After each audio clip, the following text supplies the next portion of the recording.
Wala ako na ang otoridad ng salita ng Diyos ay katumbas din ng Diyos mismo. Ako'y susunod sa mga salita niya na may buong paggalang, buong puso, isipan, kaluluwa at lakas, ngayon at kailanman. Maaari na po kayo po. Hallelujah.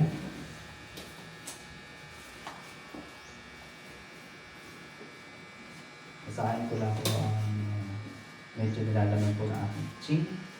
There is only one God. God Himself is holy, so we do not describe Him as holy, because holiness is God Himself. Idolatry is unclean. Disobedience to the Word of God makes us unholy and disconnects us from who the source of life is, from God. The spiritual death is the lack of ability to hear and obey the voice of God, God's Word. Jesus came to restore that was lost, to restore that life. And today, we listen to the voice of the Holy Spirit instead of the voice of material or physical people. By obeying and living the Word of God, we become holy. Adultery is filthy. Nothing unholy can enter the kingdom of God. Love the Word of God keeps us holy. Let us long for the Word of God. Obedience to the Word of God is the love of the Word of God, and it is what keeps us holy. Amen. Purihin po sa salita ng Diyos. Tunay nga po na isang kagalakan, muli na natin tayo at sama-sama na naman makakapakinig sa mga salita ng Diyos. There is only one God. Nag-iisa lamang ang Diyos. Hindi tayo sumasamba sa tatlong Diyos, kundi isa lamang po ang Diyos na sinasamba natin. Ang Diyos po natin ay iisa na may tatlong persona. Ang Diyos Ama, ang Diyos Anak, at ang Diyos Espiritu Santo. Ang Ama ay Diyos, ang Anak ay Diyos, ang Banal na Espiritu ay Diyos. Ngunit ang Ama ay hindi siya ang Anak. Ang Ama ay hindi siya ang Banal na Espiritu. Ang Anak ay hindi ang Ama. Ang Anak ay hindi siya ang Banal na Espiritu. Ngunit sila ay iisang Diyos, parehong Diyos, iisa sila sa kaluwalhatian, iisa sila sa pangalan, iisa sila sa kalooban, iisa sila sa pagiging Diyos. Na ayaw niya po sa aklat ng John, ng 1, Kabanata 1, John chapter 1, in the beginning was the Word was with God, and the Word was God. Hindi po maiaalis ang pagiging Diyos ng Anak, kahit na pumarito pa po siya sa lupa. Yan po ay sinasabi sa Colossians chapter 2, verse 9. Yan po. Sa Colossians 2:9, sinabi po roon na ang pagiging Diyos. For in Christ, all the fullness of deity lives in bodily form. Sapagkat likas kay Kristo ang buong pagka-Diyos kahit na siya ay nagkatawang tao. Hindi po natin maiaalis sa Kanya ang pagiging Diyos. Amen? Yan po ay nasusulat, hindi po ito katang-isip ng tao. And we know, sabi nga po ng Panginoon Jesus, the Scripture cannot be broken. Kung tayo, pipilitin natin, salungatin ito ng sarili nating kaisipan na hindi Diyos si Jesus, tao lamang siya, tayo po ay nagkakasala sa harapan ng Diyos dahil sinasalungat po natin ang salita ng Diyos, ang itinakda ng Diyos. Kapag sinabi po nating Diyos, when we say God, sino ba ano ba ibig sabihin ng Diyos? Siya yung pinakamataas na kinikilala natin. Siya yung pinakamataas na entity, siya yung pinakamataas na namumuno sa lahat. Kaya tinawag po siya na Diyos. Ibig sabihin, He is the ruler of all. He is the source of all. Wala nang hihigit pa sa Kanya, kaya po siya tinawag na Diyos. O higit siya, na siya lamang ang higit sa lahat. Kaya nga, the meaning of God is highest entity. Ang ibig po sabihin ng Diyos ay pinakamataas na, ano ba yung entity sa Tagalog, na bubuhay. Hindi naman natin pwedeng sabihin na pinakamataas na nilalang kasi ang Diyos ay hindi naman siya nilalang, kundi siya ang lumalang. Kaya entity. Hindi naman, kaya itong hirap sa translation ng mga Tagalog natin, hindi natin matranslate yung ibang mga words. Hirap na hirap tayo. Kaya nagkakaroon ng misunderstanding kadalasan sa mga translations. Kaya nga napakahalaga na manumbalik pa rin tayo sa original text, kung maaari lamang. Okay? Sa mga unang teksto. Pagka tayo nga pong tao, ay karay tayo, lahat po tayong tao, mayroon po tayong obligasyon sa buhay natin na kilalanin o saliksikin, alamin kung ano ang katotohanan, obligasyon po natin mga tao yan. Dahil tayo po ay binigyan sa lahat ng mga nilalang dito sa lupa, tayong tao binigyan ng pinakamataas na intellect. Tayo po binigyan ng Diyos ng pinakamataas na karangalan upang pamunuan ang lahat ng mga bagay o anumang hayop dito sa mundo. Iyan po ang inutos ng Diyos sa atin sa aklat ng Genesis na likhain niya ang tao.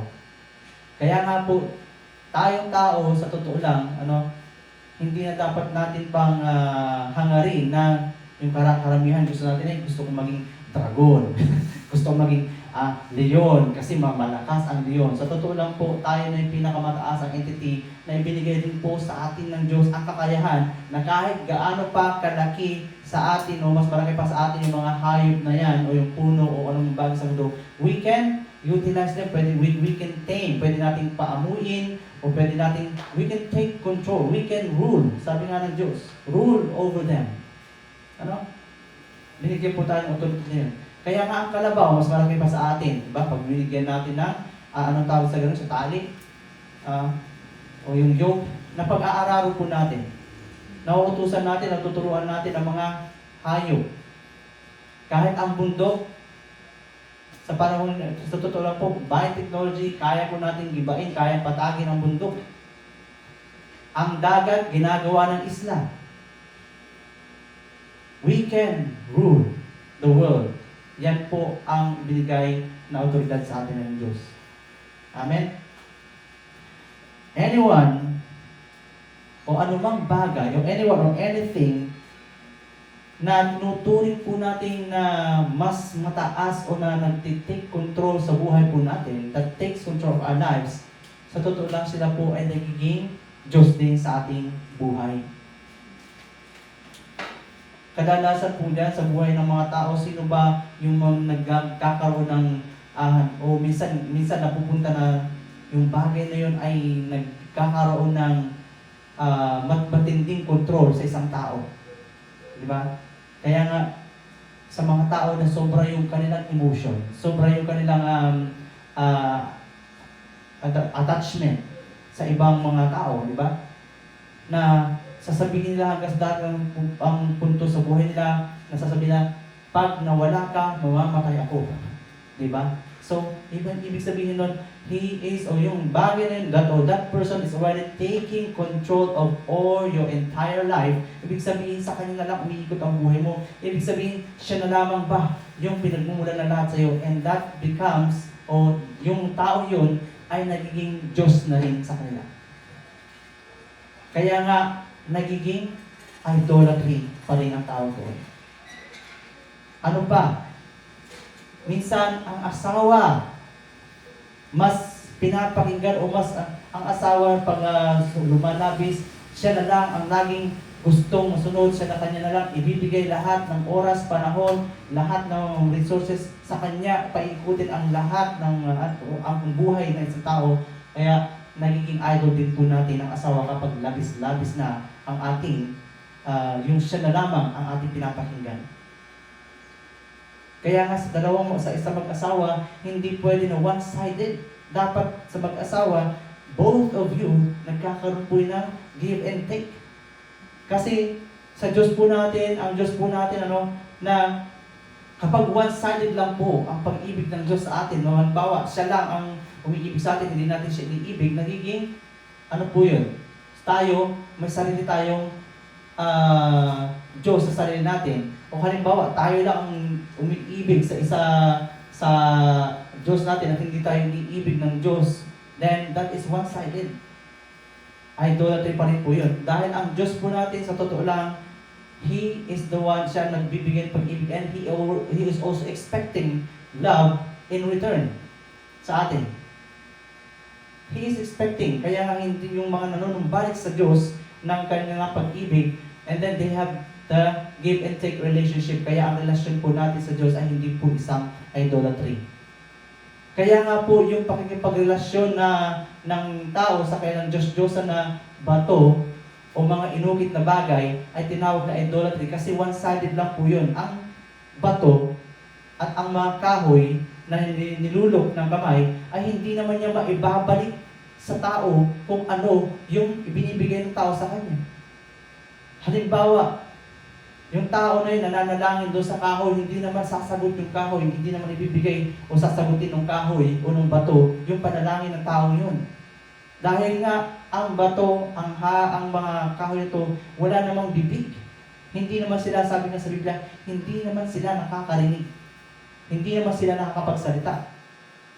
Kaya mahabag ka talaga sa mga tao na nananalangin sa mga kahoy, nananalangin sa mga bato na inuki upang sila iligtas sa oras ng kalamidad. Pero pagdating ng kalamidad at bumaha, sino ang iniligtas nila? Iniligtas pa nila yung kanilang mga nilulok sa kamay na tinatawag nilang Diyos-Diyosan o pinagpapanalanginan nila. Baliktad. Kaya ang relasyon nila, one-sided. Hindi kayang ibigay nung inuki yung hinihiling at yung pangailangan nung umiling sa kanya. It is idolatry. Husband, wife, kapag sumobra, it becomes idolatry. Sino pa naging idol sa buhay ng maraming tao?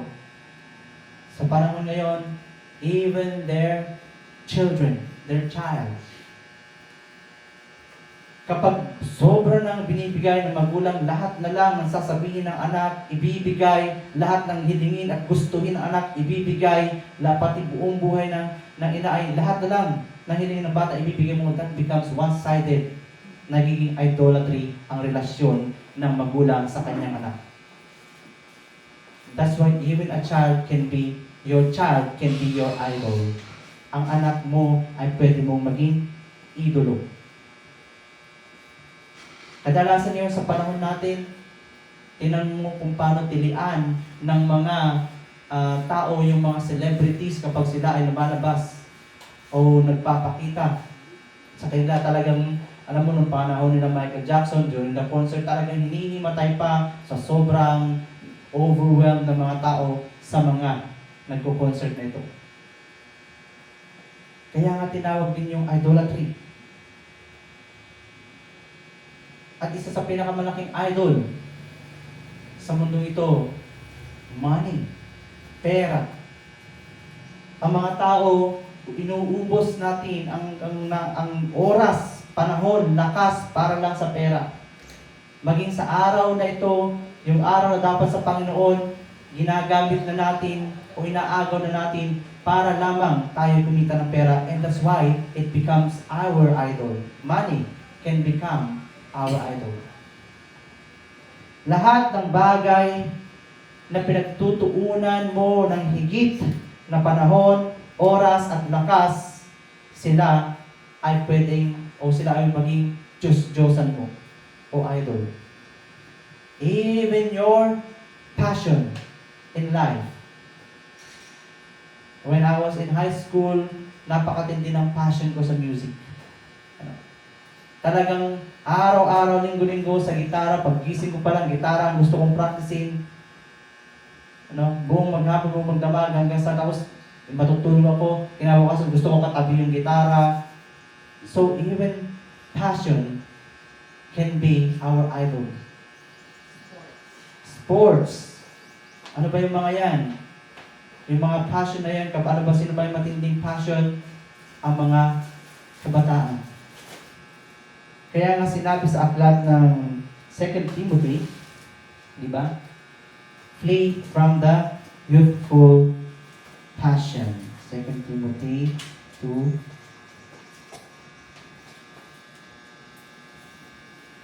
Magkabagos po kayo sa akin. 2 Timothy.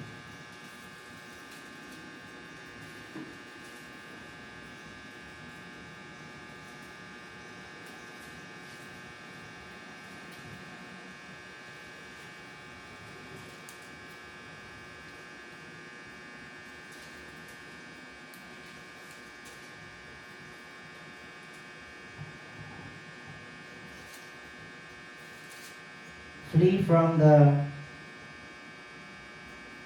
passion, youthful passion. The first thing to that.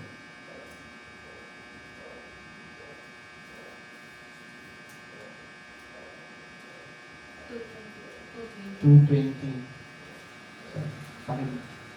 Flex nga. Ayan pala. Sa Old Testament. Ito, Old Testament sa Old Book. Ako din. Naka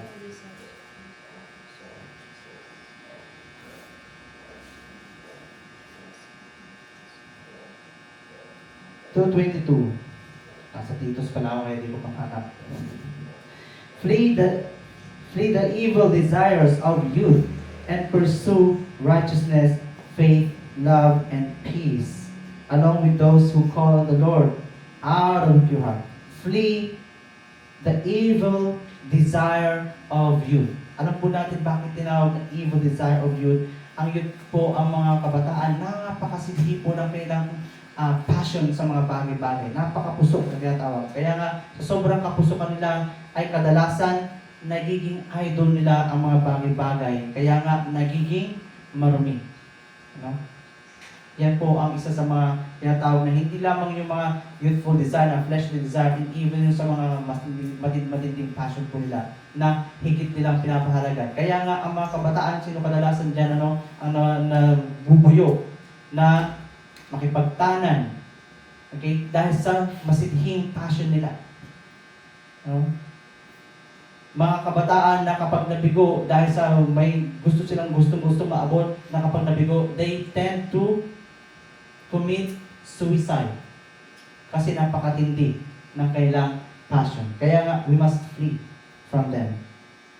At yun nga po, sinabi ko, kaya yung mga bagay na yun na nagiging o possible na may idol natin, yan po ang Panginoon Jesus mismo ang nag-utos sa atin na if you want to follow me, sabi ng Panginoon Jesus, kailangan natin i-deny. Sabi niya, deny your family, deny your children, deny your friend, deny yourself. If you want to follow me. Ano ibig sabihin nun? Hindi naman natin itatakwil sila.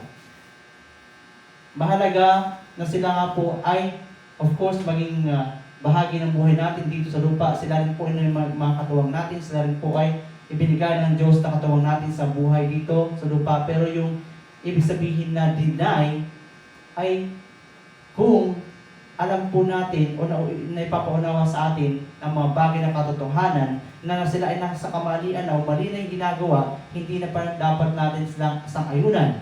Kundi kung anuman yung naging paniniwala nila na taliwas sa kalooban ng Diyos, ay hindi tayo aayon sa kanila, kundi mananatili tayong makikinig lamang sa salita ng Diyos. Mananatili tayo na sumusunod ayon sa kalooban ng Diyos. Ito po yung tinatawag na deny your family. Hindi naman ibig sabihin na susunugin mo na sila, itatakwil mo na sila, itatawin mo na sila. Ano? Kundi yung mga prinsipyo na mali, kailangan na natin putulin. Dito po alam po natin, karamihan sa atin, tayo ay namuhay sa katuruan ng ating mga nuno, tinanggap po natin ang mga ito, namulat tayo. Pero nung pinaunawa po sa atin ang katotohanan, naintindihan natin na taliwas pala ang mga bagay na to ayon sa utos ng Diyos. Nung nakapakilala sa atin, binuksan ng Diyos ang ating kamalayan, pinakita niya gaano kalayo ang kalooban ng Diyos doon sa mga practices na mga tradisyon natin sa buhay.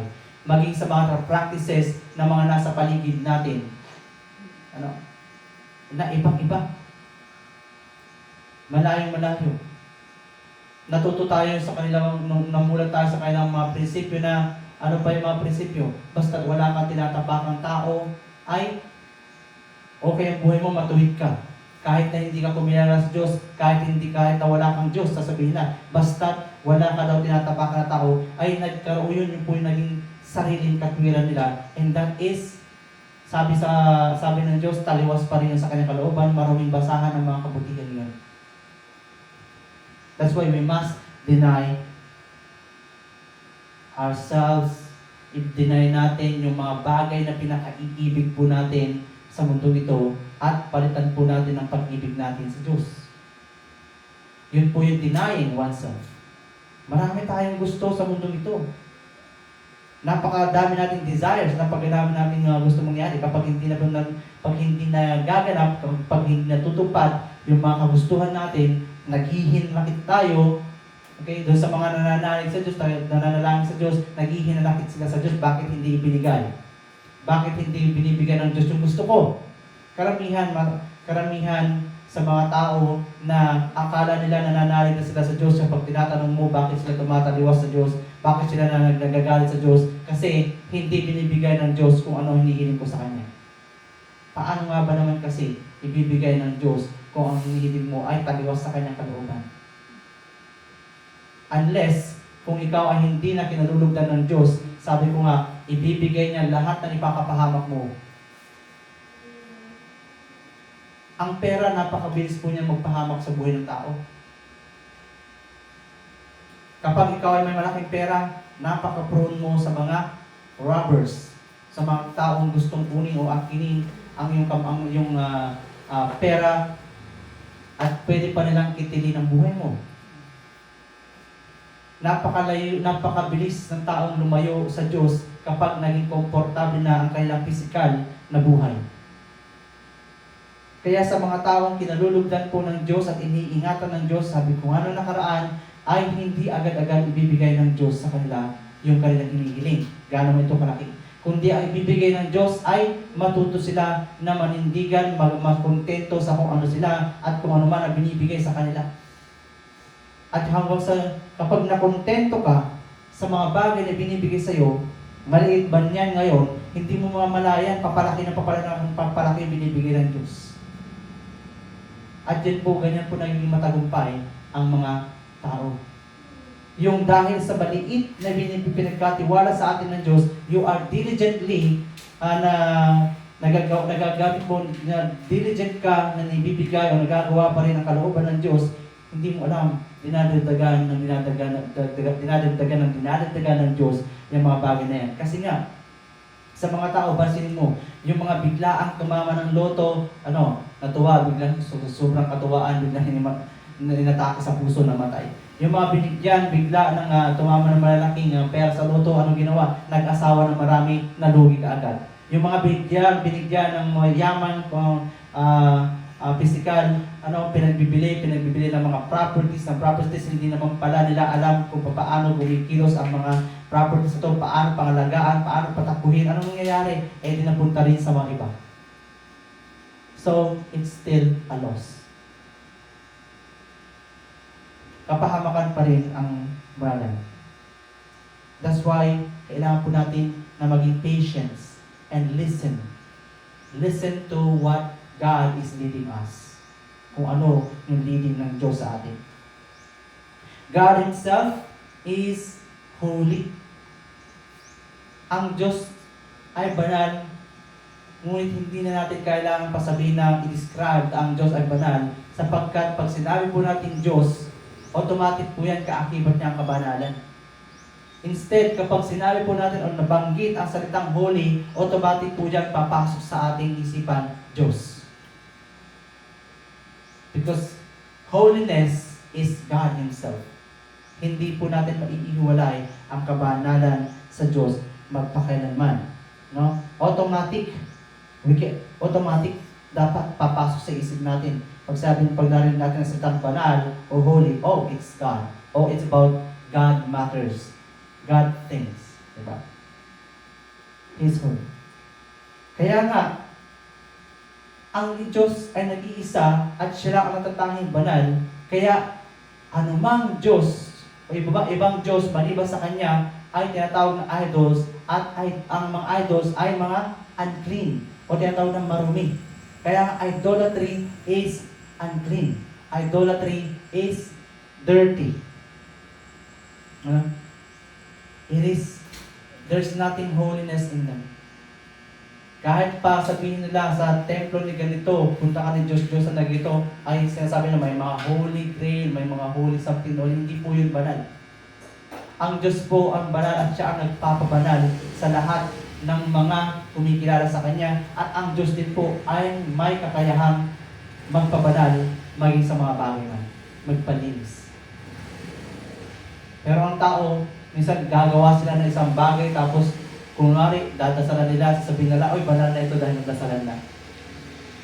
Hindi po yun ang pamaraan ng Diyos upang pabanalin ang mga bagay-bagay. Kundi ang mga bagay na kinakasangkapan mismo ng Diyos, sila ay nagiging banal. Kaya nga kung nais po natin na magamit, sabi nga sa gawain ng Diyos, wala po tayong ibang dapat naisip, kundi magpakabanal po tayo upang magamit. Dahil ito lamang po ang paraan upang magamit tayo. God does not dwell in dirty o unclean places. Kaya sa bahay natin, kung gusto nating manahan ang banal na espiritu, kailangan malinis, maayos. Kaya nung nakaraan, sa unang church natin, siyempre may mga aso na tumatay tayo sa harapan, kailangan talaga araw-arawin na alisin nyo at linisin. Kailangan, inuutos din ng Diyos sa mga Israelita nung bago siya nung bababa ang Panginoon doon sa bundok ng Sinai. Lahat ng mga hayop, bago ba ipiprepare nila yung bundok na yon, babakura nila yung paligid na walang sino man ang pwedeng sa loob ng araw paghanda, wala sino man ang pwede pumasok doon, walang anumang hayop ang pwede na pumunta roon. Dahil kapag may hayop na nakapasok doon, kailangan batuhin, patayin. Dahil kailangan maging malinis yung lugar bago bumaba yung Panginoon. Same thing in our place, kung gusto natin talagang manahan ang Diyos o the presence of God will be with us, kailangan po natin panatilihin o ayusin, linisin ang ating tahanan. Dahil kung ang Diyos nga po ay mananahan sa atin, o mananatili ang kanyang kabanalan sa atin, even in our house, ang bahay po natin ay talaga naman, it will become a magnet of blessings.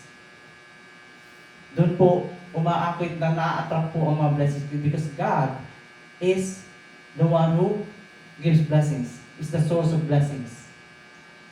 Kaya doon po tayo nakakapag-attract ng blessings, hindi po doon sa mga pamahiin na huwag kang magwawalis sa gabi. Ano pa yung mga pamahiin? Huwag kang dadaan sa silong ng hagdan. Ano pa? Yung mga pamahiin, huwag kang maglalabas ng pera sa gabi. Napaka-rampant na itong paniniwala ng mga tao, lalo-lalo po dito sa probinsya. Na huwag kang maglalabas, bawal maglabas ng pera sa gabi.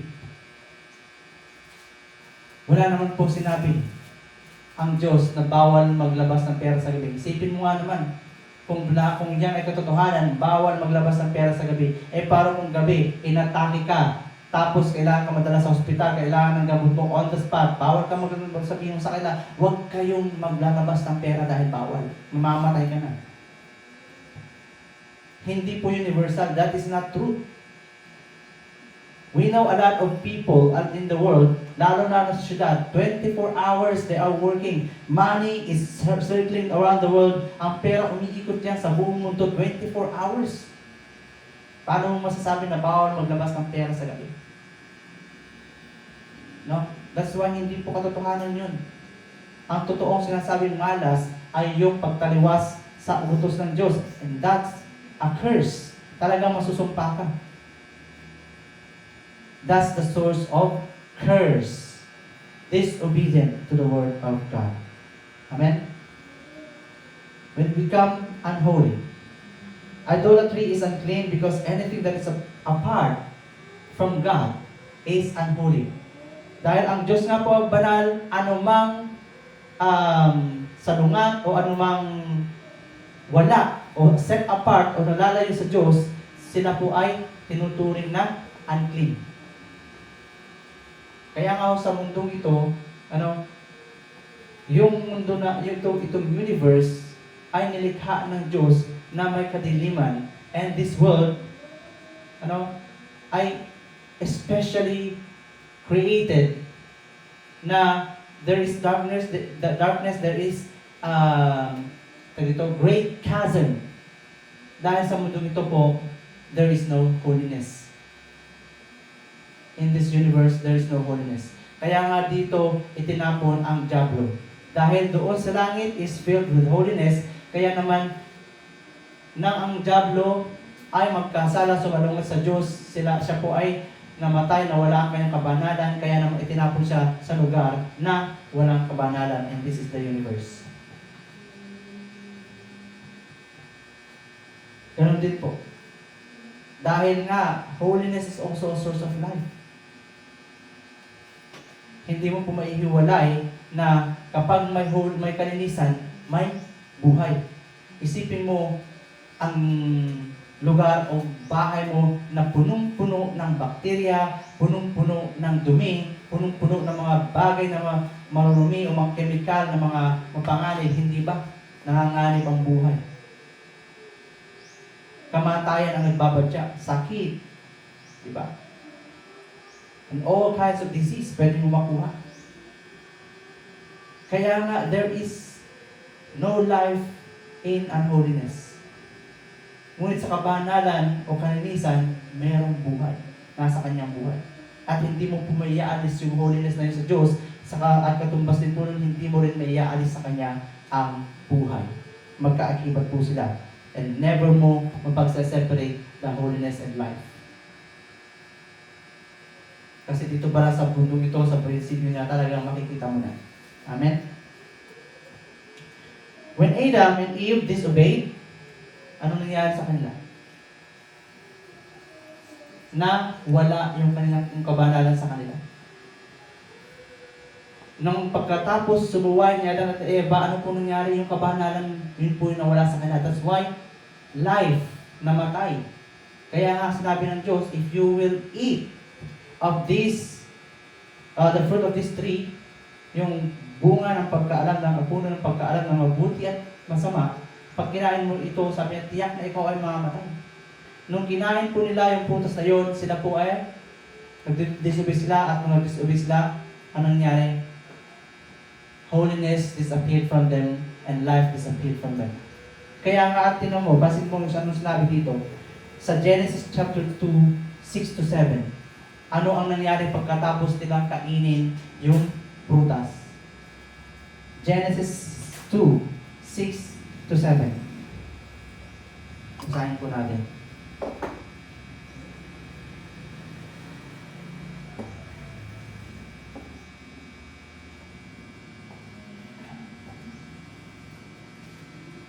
Ngunit mayroon ng bukal ng tubig tumidilig sa kapatagan sa lupa.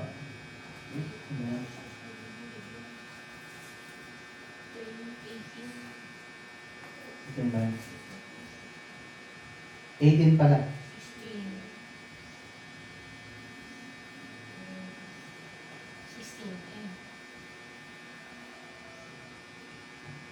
3 pala. 3. So, Genesis 3. 3, 6 to 7. Genesis 3, 6-7. Ang punong kahoy ay napakaganda sa paningin ng babae at sa palagay niya ay masarap ang bunga nito. Naisip din niya nakahanga-hanga ang maging marunong. Kaya pumitas siya ng bunga at kumain ito. Binigyan niya ang kanyang asawa at kumain din ito. And then 7. nagkaroon nga sila ng pagkakaunawaan matapos kumain. Noon nila na lamang sila'y hubad. Kaya kumuha sila ng dahon ng igos, pinagtahi-tahi nila ang mga ito at ginawang panakip sa katawan. Sa English, sa NIV, sabi niya, when the woman saw the fruit, the fruit, sa 7. Then the eyes of both of them were open and they realized they were naked. So, ano nangyari? Bigla nila na-realize na, ay, bakit ka hubad? Ay, nakakahiya. So, nakita nila, na-realize na yung uncleanness nila, nakita nila. Why? Because holiness disappeared from them. As life disappeared from them, ang buhay na wala sa kanila, yung kabanalan din na wala sa kanila. Kasi nung nasa kanila ang buhay na espiritual na binigay ng Diyos, hindi naman nila lubos maisip na sila hubad. Hindi naman nila lubos maisip na sila ay may karunihang ganoon na may kahihiyan sila. Kaya nga, shame. Nakita nila yung shame, kahihiyan nila, na sila ay hubad, marumi. So that's why holiness, life, akala natin, nakita natin na kaakibat po ito ang holiness o pagiging banal. Namatay nga po ang kanyang espiritu, and then after that, ano nangyari? Ano yung naging symptom na namatay nga po sila sa espiritu? Dahil sabi namatay, may namatay nga ang kanyang espiritu. Now, how do we know that their spirit died? Talaga namatay ang espiritu. Basahin po natin sa Genesis 3:8-9. Tuloy po natin. Nang dapit hapon na, narinig nila naglalakad sa halamanan ang Panginoong Yahweh, kaya nagtago sila sa mga puno. Okay? Ngunit tinawag niya ang lalaki at tinanong, saan ka naroon? Okay? Ano po nangyari dito? When they died, when their spirit died, namatay ang kanilang espiritu, tingnan niyo po, hindi na nila makita ang Diyos na spiritual, hindi na nila mapakinggan ang spiritual na tinig ng Diyos. Kaya ano nangyari? Kaya kinailangan pa na yung material na angel ay pumunta roon para labang siya ay makita nila, at kinailangan pa na ang Diyos ay tawagin sila, where are you? Kasi alam po natin ng Diyos, bakit mo tatawagin, bakit hahanapin ng Diyos na si Adan, ang Diyos ay all-knowing God. Tinawag po niya si Adan dahil hindi na nga po makapakinig yung kanyang espiritu. That's why he had to speak with physical voice. Dahil na naging physical na lamang si Adan. Para lamang mamarinig pa siya ni Adan. Ano pa nangyari? Bakit sila nagtago? He became unwilling to come before God. Their spirit died, and then yung willingness nila na lumapit sa Diyos, nawala. Kasi, bakit sila nagtago ng paparating na ang Diyos? Diba? Na-disconnect na yung relationship because their spirit died. Kaya nga, ang isa sa sintomas po ng mga patay ang espiritu, we know, yung unwillingness o wala silang appetite na lumapit sa Diyos. Yung wala silang desire na hanapin o pakinggan ang salita ng Diyos. And then, doon po natin maintindihan na patay ang espiritu ng isang tao. And then, he talked to them physically. Spiritual death ay ito nga po yung tinatawag na hindi lamang po doon dahil sa dagat-dagat apoy. Punishment na lamang po yun. But spiritual death is being disconnected from the holiness of God. Ibig sabihin, kapag nawala na, pag tayo, alam natin, kung may mga pananampalataya, kapag nawawala na rin po, unti-unti nawawala yung ating appetite sa Word of God, yung appetite sa pagtupad, sa kalooban ng Diyos, sa salita ng Diyos, ibig sabihin po, it's a symptom na sinasakit ang ating espiritu or unti-unti namamatay ang ating espiritu. Kaya pansinin mo, ang mga tao na patay ang espiritu, hindi nila magawang makapagbasa ng Bible. And sa mga passion lamang, okay, mayroon naman nakapagbasa ng Bible na patay ang Espiritu, but all they have is only passion. Kaya nga, yung passion, sinasabi ko ay isang idolatry. Kapag passion lang ang ating ginagamit o meron tayo sa pagbabasa ng Biblia para lang magkaroon tayo, malaman lang natin katotohanan, mabasa lang natin for the sake of completion o satisfaction ng ating ninanais, then that is also idolatry. Kasi may maraming pag nagtao nagbabasa ng Biblia at hindi buhay ang kanyang espiritu, hindi po niya mapapakinggan ang salita ng Diyos. Ano ibig sabihin nun? Hindi po niya maiintindihan. Magkakaroon siya ng knowledge. Okay? Mapupuno siya ng knowledge about the Bible, pero yung tinig ng Diyos na nangungusap sa kanya para sundin o maunawaan yung katotohanan ay hindi po niya ma-attain. Hindi po niya maintindihan. Dahil only living spirits o mga buhay na spiritual lamang ang mabubuksan o binubuksan ng Diyos na makaunawa ng katotohanan. Because God is a living God. Hindi ang mga patay ay hindi po nila kayang pakinggan ang tinig ng Diyos. Kahit gaano pa nila basahin paulit-ulit, basahin ang Biblia, kung patay ang kanilang espiritu, hindi po nila maunawaan. Isa sa mga proof niyan, nung kami nga po ay nagtuturo sa bayanihan, paulit-ulit po namin pinapabasa yung verse sa kanila, pero hindi talaga mag-sink in sa kanilang pangunawa.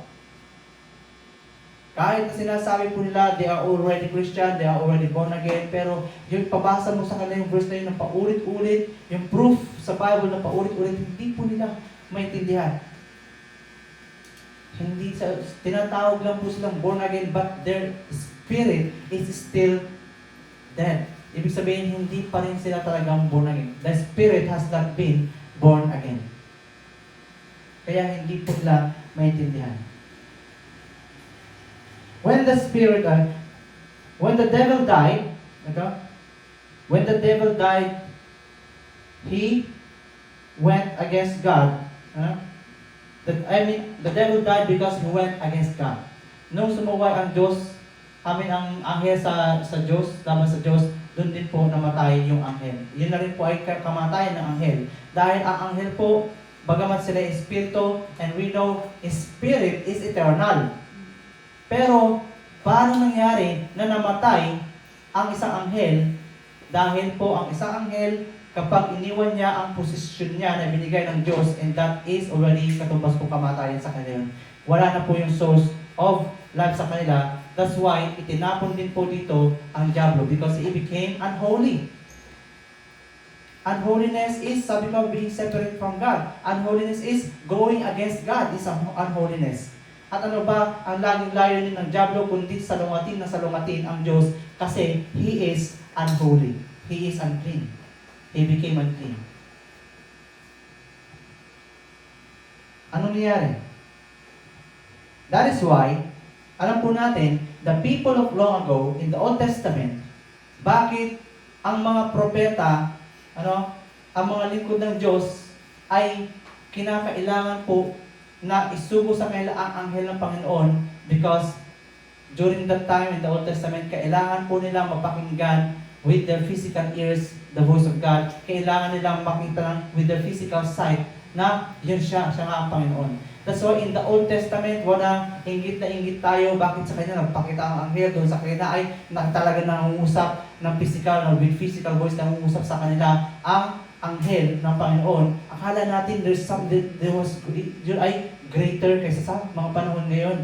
But no, during that time kasi nga, patay pa ang espiritu, kaya they had to do that. The angel of the Lord had to appear. Yahweh, kailangan si Yahweh ay yung angel of the Lord na ito na pangalang Yahweh, kailangan bumaba sa kanila at kausapin sila with the physical or material voice. Pero kinakaingitan natin, no. Dahil akala natin mas higit sila. Pero ang Panginoon Jesus, anong ginawa po niya? Even the Son of God. Kasi kahit na nangungusap with the physical or material voice, yung anghel sa mga tao noon, there's one thing that hindi nila kayang gawin. Yung to revive the spirit. Kaya ano pong ginawa ng Diyos? The Son of God came here in a flesh or in physical form. Same thing, para makita siya at mapakinggan din ang kanyang tinig without physical voice. Naghayag siya, itinuro niya sa atin yung katotohanan, ibinigay sa atin ng Panginoon Jesus yung katotohanan. Narinig natin siya, sabi nga, nakasama ng mga alagad ng Panginoon Jesus, nakasama siya, nahawakan siya, narinig siya, napakinggan siya with the physical voice and with the physical na nahawakan talaga. Why? Kasi nga, kailangan pa nila yun during that time. But during that time, nagkakaroon na po ng transition. Kaya ang Panginoon Jesus, during that time, He was the transition ng old going to new covenant. Kasi, ang Panginoon Jesus doon, itinuro niya that you need to be born again. At anong ginawa nga po ng Panginoon Jesus? We know na kaya hindi na kinakailangan ng Panginoon Jesus na magtagal dito. Kaya bakit 3 taon lang yung ministry, public ministry niya na ginugo sa mundong ito? Kasi nga, hindi niya kinakailangan magtagal dito forever. Kasi ang isa sa mga layunin lang naman niya ay yung mabuhay, yung espiritu, may balik yung buhay sa espiritu ng tao. One of his, isa sa mga layunin niya, kaya nga sa Red Cruz, sinabi niya, nung bago siya malagutan na hininga, natapos na. Ibig sabihin yung layunin niya na, yun, ay isa sa mga layunin niya na, ay natapos na rin. Na ibalik yung buhay sa atin, magkaroon ulit ng longing for the Word of God, at yung espiritu natin ay muling makapakinig. Dahil nung itinuro ng Panginoon Jesus ang repentance, di ba? Itinuro po ng Panginoon Jesus ang repentance dito sa lupa. Dahil through repentance, anong pangako niya? Kaya yun po ang dahilan kung bakit niya isinugo ang banal na espiritu. Iniwan niya sa atin, o umalis siya, yung physical form niya ay umalis, iniwan niya sa atin the Holy Spirit. Now, through the Holy Spirit, nung na-revive tayo, naging na-born again tayo in the Spirit, at dumating ang banal na Espiritu, ano nangyari? The Spirit now, when Jesus enabled our spirit to hear the voice of the Holy Spirit. Ang banal na Espiritu, hindi natin nahawakan, hindi po natin ito nakikita. Pero, napapakinggan ng ating Espiritu ang tinig ng banal na Espiritu kung buhay ang ating Espiritu. And paano nga po na-revive yung ating Spirit? Then, nang nagturo ang Panginoon Jesus, itinuro rin po niya about the Word of God. So, lahat ng mga nasulat po sa Biblia na Word of God, ito na nga po yun. Na kung ating binabasa, okay? Pagkatapos natin basahin at malaman ang katotohanan ito, then, ano ang trabaho ng banal na Espiritu? Kaya nung nabigay sa atin to remind us and teach us about these things na nabasa natin. Kaya nga doon po tayo natututo. By the Holy Spirit, doon na natin napapakinggan yung tinig ng Diyos. Okay? Siyempre, kung hindi natin babasahin ang Biblia, wala tayong longing for the Word of God, wala tayong longing na pakinggan man lamang ang salita ng Diyos, o basahin man lamang ang salita ng Diyos, hindi rin tayo magiging ganap na buhay. Dahil ano nga ba ang pakinggan natin? Hindi nga pisikal na mangungusap sa atin ang banal na Espiritu. Dahil saan po ba natin mapapakinggan ang tinig ng Diyos?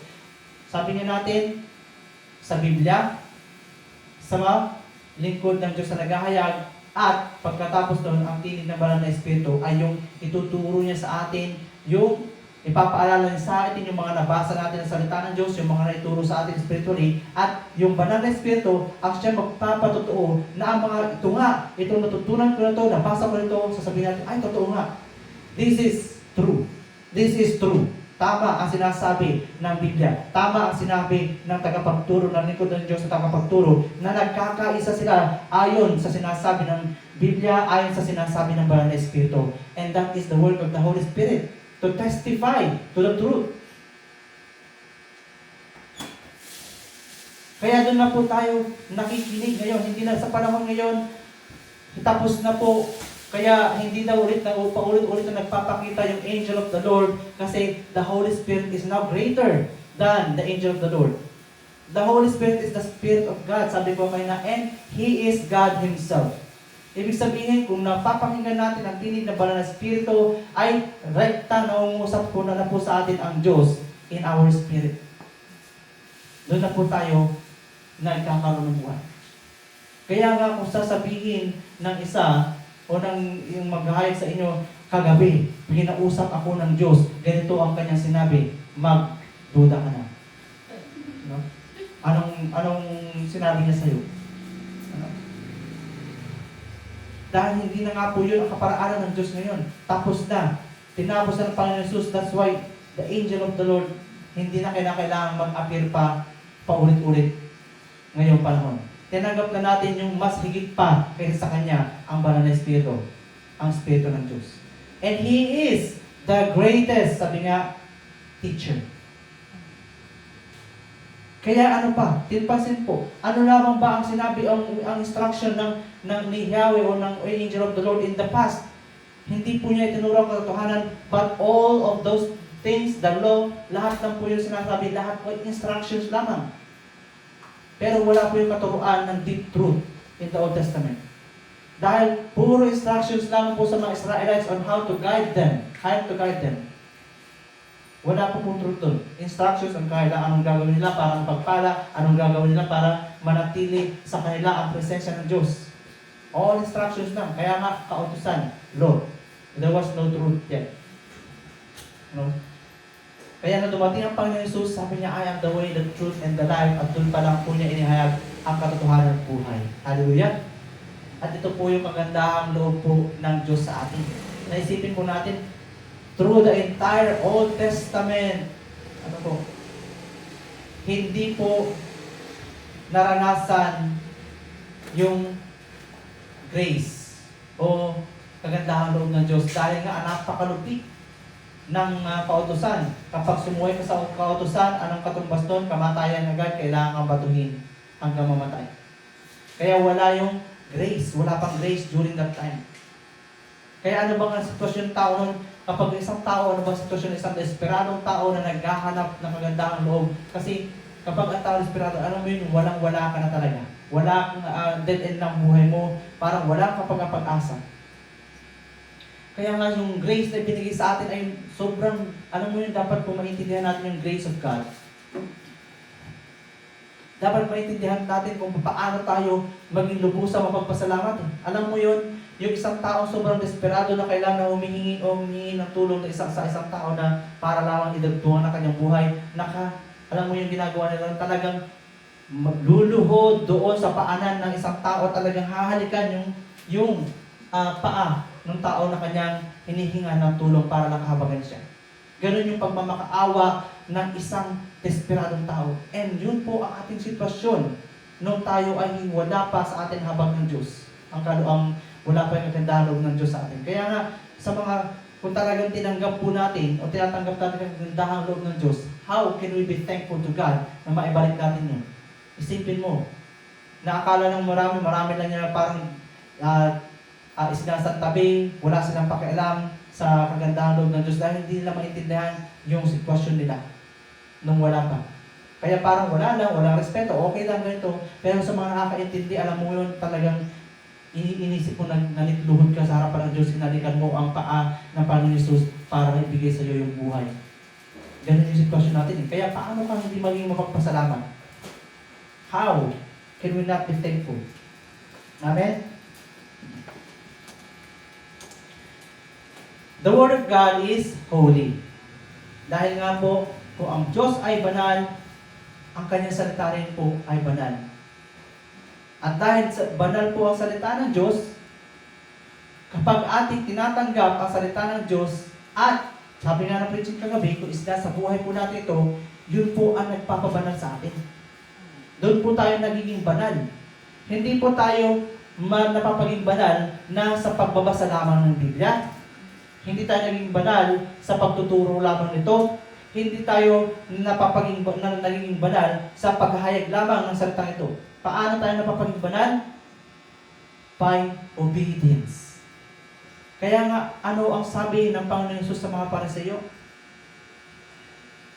Unless you surpass the righteousness of the Pharisees and the teachers of the law, you cannot enter the kingdom of heaven. Bakit? Sabi niya, bakit kailangan lagpasan mo yung katwiran ng mga Pariseo? Ang mga Pariseo, sila po yung naglilingkod sa templo. Ang mga Sadducees, sila po yung tagapagturo ng law. Pero bakit sinabi ng Panginoon Jesus, kailangan yung lampasan ang kanilang katwiran dahil wala po sa kanila yung kabanalan. Bakit hindi sila makakapasok sa kaharian ng Diyos? Kasi nga, sa langit, nothing unholy can enter heaven. Nothing unclean can enter heaven. Ito po ang sabi sa Mateo 5:20. Nasabi ko sa inyo, kung ang pagsunod ninyo sa kalooban ng Diyos ay tulad lamang ng pagsunod ng mga tagapagturo ng kautusan at mga Pariseo, hindi kayo makakapasok sa kaharian ng langit. Okay. Why? Kasi kahit na ilang taon na sila naglilingkod sa templo, kahit na alam nila yung kautusan, pero they never do. They never did. Hindi nila sila sa buhay, hindi nila ginagawa. Kaya nga lampasan niyo. We need to practice, sabi ng Panginoon. Kailangan talaga natin isabuhay yung salita ng Diyos upang tayo nga ay magpaging banal.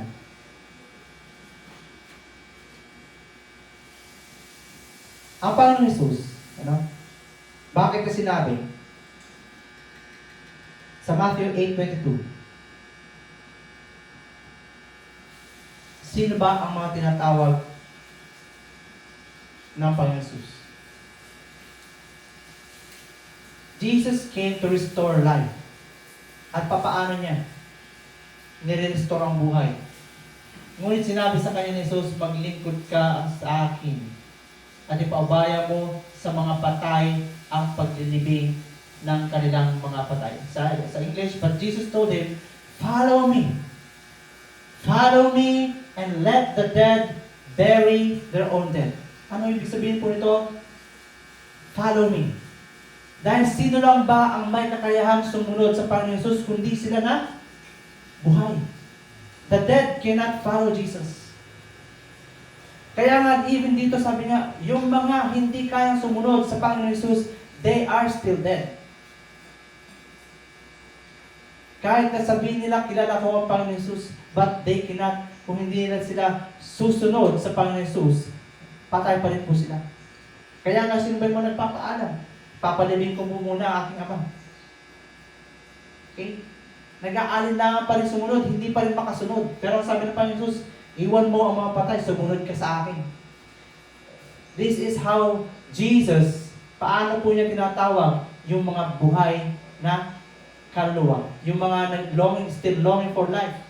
At kaya nga nung sumunod sa Kanya, doon niya inihayag ang katotohanan, doon niya inihayag ang buhay, binigyan sila ng buhay, at muling isinilang ang kanilang espiritu. And that is why you are able to follow Christ. Yan ang dahilan kung bakit ngayon ikaw ay nakakasunod sa utos ng Diyos. Ibig sabihin, ikaw ay buhay na sa espiritu.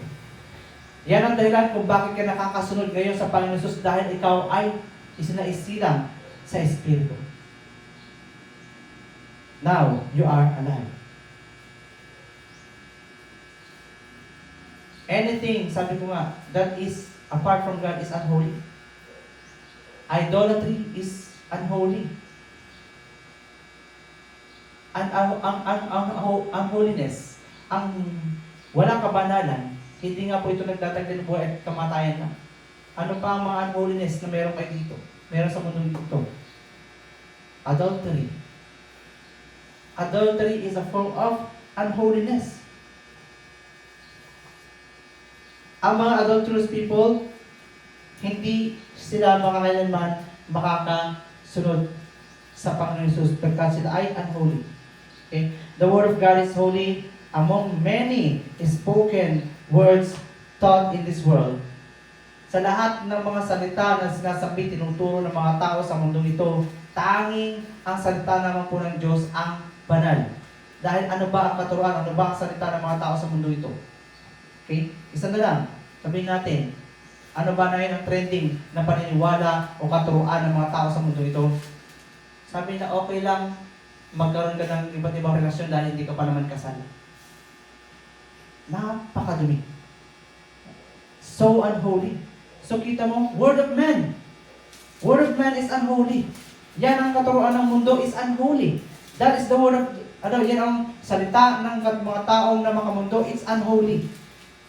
Kaya nga, ang Panginoon Jesus sabi sa Matthew 12, 38 to 39, ano ba ang tawag niya sa henerasyong ito? Tawag niya ay Matthew 12, 38 to 39. He called this generation adulterous. Okay. Pakibasa mga dyan.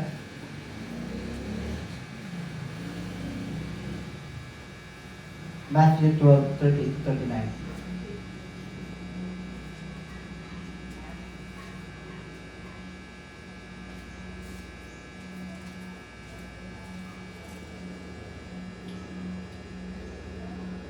Then some of the Pharisees and teachers of the law said to him, Teacher, we want to see a miraculous sign from you.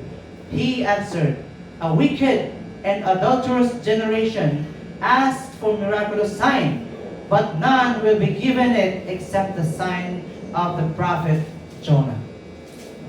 He answered them, Wicked, masama, and adulterous generation. Sa panahon po ito, kita mo kung gaano karampan ang adultery. In the Philippines, ano po ngayon ang lumalaganap dito? Ang issue ngayon dito, HIV. Isang araw, 500% ang pagtaas ng case of HIV. Gaano kadumi ang adultery? Diba? And we know that HIV, kapag napunta na po sa iyo yan, hindi na bumaalis yan. Kaya nga, nakakadiri ang may HIV, tama? Kaya, it's unholiness, uncleanness, unclean. Kaya nga, hindi lang sinasabi ng Diyos na bawal o masama ang ito, kundi napakarumi kasi talaga. Ano ngayon dapat natin gawin? We must love the Word of God. Sabi nga nila sa mundo ito, love of money is the root of all evil.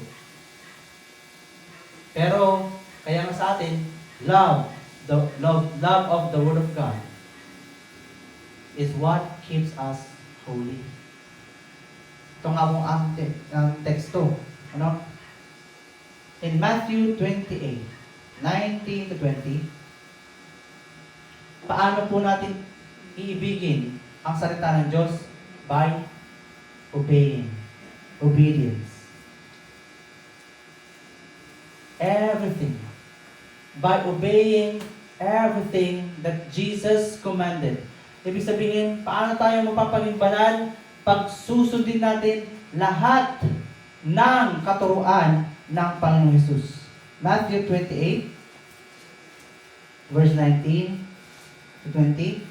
Anong sabi niya? Sabi niya, Therefore, go and make disciples of all nations, baptizing them in the name of the Father, and of the Son, and of the Holy Spirit. And, 20, teaching them to obey everything I have commanded you. And surely, I am with you always to the very end of the age. So sabi niya, lahat ng tinuturo po ng ating Panginoon Jesus, kung ating susundin po yan, then, napapaging banal po tayo. Hallelujah. At pag napapaging banal po tayo, doon po nananatili ang buhay sa atin. And that is why, ano sabi? That's why it will enable us to enter the kingdom of heaven. And holiness. Madali. Madali yung biglaan na mananampalataya ka. Napakabilis niyan, di ba? Pero yung pananatili, if you do not have the love of the Word of God, hindi ka makakapanatili. At ano ba?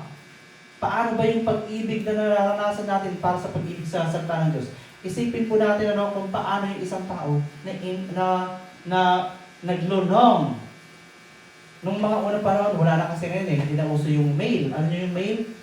Yung sulat-sulat para nung unang panahon, hindi ba? Ganun yung pag-receive natin ng mail. Isipin mo yung mga tao na naglulong sa mail ng kanilang kasulatan doon sa ibang lugar o sa ibang bansa. Hindi ba talagang araw-araw iisipin mo, iniisip niya, kailan kaya darating? O tapos, maya-maya, check siguro sa mailbox mo, baka dumating na. O kaya naman, kapag dumarating na yung mailman, talagang, alam mo, puno ka ng excitement, baka dumating na yung sulat. Diba? Ganon sila noon, nung panahon na yun. Kung paano sila naglulong para sa sulat na babalik sa kanila. Ganon din sana tayo mag-long for the Word of God. Na yung magkaroon din tayo ng longing na ano na yung dapat pinapagawa sa akin ng Diyos, na magkaroon tayo ng excitement na pakinggan, hanapin din yung salita ng Diyos at gawin. We must have that kind of longing and excitement for the Word of God. Hallelujah! And that is the love of the Word of God. Yun nga sa panahon ngayon, bagamat noon mahaba-haba yung araw na ginugugol, hinihintay ng mga tao para ma-receive yung kanilang mail. Pero sa panahon ngayon, yung text nga lang eh. Di ba, ang mga kabataan ngayon eh, mga 1 minuto ka lang yata ng marit ng reply, di ba, gagalit na. Di ba, ganun na ngayon. So, ibig sabihin, naglulong talaga sila ng word from someone that they love. Someone that they long for. Same thing. Magtaglay din po nawa ang bawat isa sa atin ng ganong kagalakan and longing for the love of God, or for the love of the Word of God sa salita ng Diyos. Na yung sa bawat sandali ng ating buhay, yung excitement na napapakinggan natin ang tinig ng banal na Espiritu. Kaya binigay sa atin ang banal na Espiritu upang sa bawat sandali ng buhay natin ay mapakinggan natin kung ano sinasabi ng Diyos, para yun nagagabayan tayo sa araw-araw nating buhay.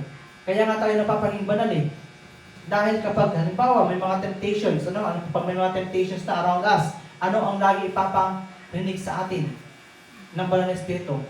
Ito ang sinasabi ng Diyos. Ito ang sinasabi ng Diyos. Kaya nga, sabi ko kanina, hindi na, yung sa panahon noon, ngayon, hindi na natin sinasabi na, God spoke to me last night. Pero ngayon, sa panahon ngayon, ang atin lang sinasabi, God is continually speaking to me. He keeps on reminding me about His Word. Patuloy ako ngayon pinapaalalahanan ng Diyos ng mga salitang ito. Okay? At ganun na po natin napapakinggan ang tinig ng Diyos sa panahon ito. At ganun nga po tayo napapaging banal. Kaya nga, the love of the Word of God keeps us holy. Dahil kapag iniibig natin o nilolong na dinidesire natin, we are longing for the Word of God every day, kahit na may temptation sa ating paligid, then, naiiwas ka.